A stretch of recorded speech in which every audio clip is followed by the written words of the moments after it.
Smart saving plan తో మీ ఆత్మీయులకు ఉజ్వలమైన సురక్షితమైన జీవితం అందించండి. టాటా ఏఏతో ఇది సాధ్యం.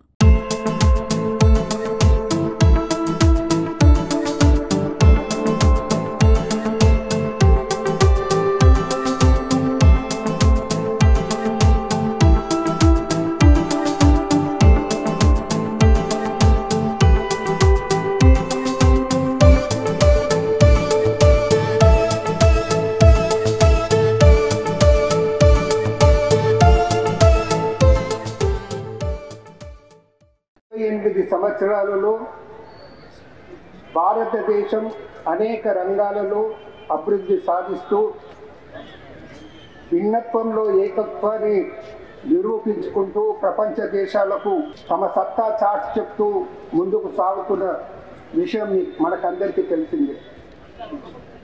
ఈ సందర్భంగా స్వాతంత్రం కొరకు జీవితాలను త్యాగం చేసిన వారిని ఒకసారి సంస్మరించుకుంటా మన కర్తవ్యం. గాంధీజీ స్వాతంత్ర్యంలో సాగిన భారత స్వాతంత్ర పోరాటం ప్రపంచానికి ఆదర్శంగా నిలిచింది. అహింస అస్త్రంగా మహా సంగ్రామాన్ని గెలిచి ప్రపంచానికి సరికొత్త పోరాట పంథాను పరిచయం చేసింది. మహాత్ముడి సారథ్యంలో బయట శత్రువులైన బ్రిటిషర్లపై యుద్ధం గెలిచిన మనం పండిత్ జవహర్లాల్ నెహ్రూ సారథ్యంలో దేశ అంతర్గత శత్రువులైన పేదరికం, అసమానతలు, అస్పృశ్యత, అంటరానితనంపై పోరాటానికి నాంది పలికాం. మనం సాధించుకున్న స్వాతంత్రానికి అర్థం పరమార్థం చేకూర్చే ప్రజాస్వామ్య పాలనకు పునాదులు వేసుకున్నాం.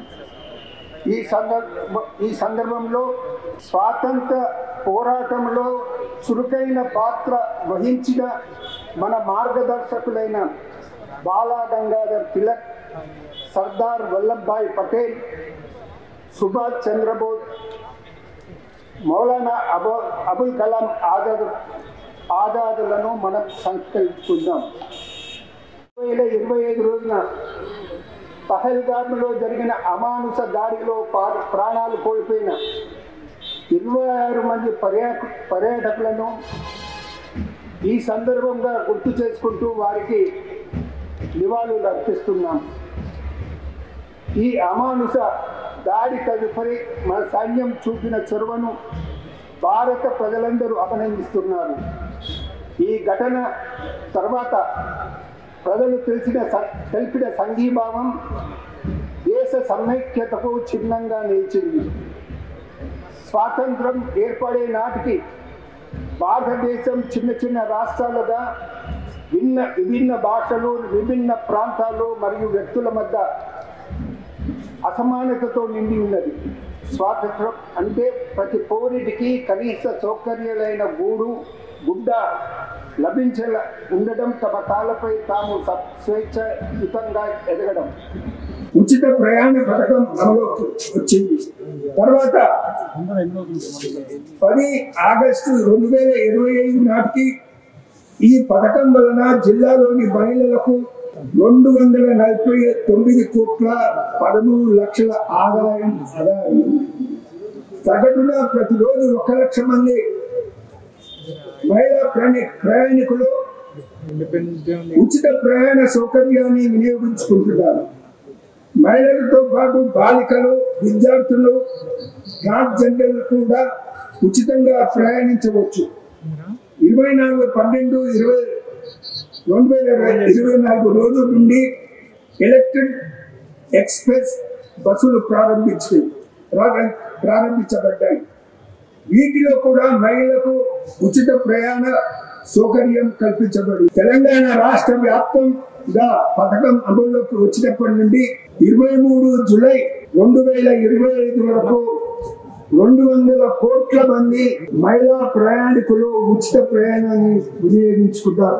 ఈ పథకం వల్ల మహిళలకు 6,680 కోట్ల ఆదాయం అయింది. డైట్ మరియు కాస్మెటిక్ ఛార్జీల పెంపు కూడా మనం అందరం గమనించాల్సినటువంటి విషయం. బీసీ, ఎస్సీ, ఎస్టీ మైనార్టీ సంక్షేమ మరియు గురుకులాలలో అక్టోబర్ 2024 నుండి పోస్ట్ మెట్రిక్ చదివే విద్యార్థుల వరకు 40% కాస్మెటిక్ ఛార్జెస్ మరియు 200% రేట్ ఛార్జీలు పెంచడం జరిగింది. జిల్లా గ్రామీణాభివృద్ధి సంస్థ ద్వారా ఆసరా పింఛన్లు జిల్లాలోని 2,50,610 మంది వివిధ రకాల ఆసరా పింఛనదారులకు నెలవారీ పింఛన్ 2,016 రూపాయలను చెల్లించడం జరుగుతుంది. మరియు 18,564 మంది వికలాంగులకు నెలవారీ పింఛన్ 4,016 రూపాయలు ఇవ్వడం జరుగుతుంది. జిల్లాలో పెన్షన్ల రూపేణా ప్రతి నెల 2,69,174 మందికి 57,98,00,000 రూపాయలు పంపిణీ చేయడం జరుగుతుంది. 2024-25 సంవత్సరంలో 20,350 సంఘాలకు 1,228.71 కోట్ల రూపాయల లక్ష్యం కాగా 16,059 సంఘాలకు గాను 1,320,90 రూపాయల రుణాలు బ్యాంకు లింకేజ్ ద్వారా అందించడం జరిగింది. 2025-26 సంవత్సరంలో 19,969 సంఘాలకు గాను 1,228.50 రూపాయల లక్ష్యం కాగా 11/8/2025 నాటికి 4,300 సంఘాలకు 357.41 రూపాయలు ఖర్చు చేయడం జరిగింది. ఈ 2024 సంవత్సరంలో 246 కోట్ల రూపాయల లక్ష్యం కాగా 2,953 మహిళా సంఘాలలోని 7,386 మంది సభ్యులకు 63,11,00,000 రూపాయల శ్రీనిధి బ్యాంకు రుణాలు ఇప్పించడం జరిగింది. రాష్ట్ర స్థాయిలో శ్రీనిధి రుణాల మంజూరులో మరియు మన జిల్లా మొదటి స్థానంలో నిలవడం జరిగింది. ఇది మనందరికీ కూడా గర్వకారణమైన విషయాన్ని నేను మనం చేస్తూ ఈ జిల్లా యంత్రాంగాన్ని కూడా నేను మనస్ఫూర్తిగా అభినందిస్తూ ఉన్నాను. తెలంగాణ రాష్ట్రంలోని పేదలందరికీ ఉచితంగా కార్పొరేట్ స్థాయి వైద్యం అందించాలనే ఉద్దేశంతో దారిద్ర్య రేఖకు దిగువ ఉన్న పేద ప్రజలందరికీ మెరుగైన వైద్యాన్ని ఉచితంగా అందించాలనే లక్ష్యంతో కేంద్ర ఆరోగ్య పథకంతో కలిసి ఆయుష్మాన్ భారత ప్రధానమంత్రి ఆరోగ్య యోజన రాజు ఆరోగ్యశ్రీ పథకాన్ని అమలు చేయడం జరుగుతుంది. ఈ పథకం కింద గతంలో ఉన్న కుటుంబానికి 5 లక్షల పరిమితిని 10 లక్షల వరకు పెంచడం జరిగింది. మరియు గుర్తింపు పొందిన 15,214 మందికి సేవలు అందించడం జరిగింది. పీటీ ముక్త్ భారత్ ప్రస్తుతం జిల్లాలో కేవలం 1,211 క్షయవ్యాధిగ్రస్తులు మాత్రమే కింద పొందుతున్నారు.